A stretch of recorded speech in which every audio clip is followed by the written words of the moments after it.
সারা জীবন কেউ কখনো সুখে উঠতে পারে না। কে কে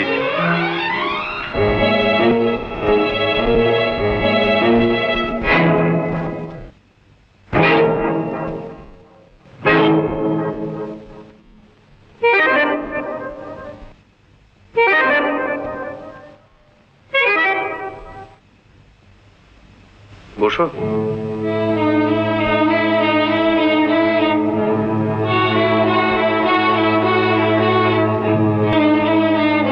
বসো। না, সময় নেই, আজ আমার বিয়ে। হ্যাঁ জানি। আমার মা মারা গেছে, কোনো অভিভাবক নেই আমার। আজ আমার হাতে প্রচুর ঐশ্বর্য। শুনেছি। এই পাত্র আমারই নির্বাচিত।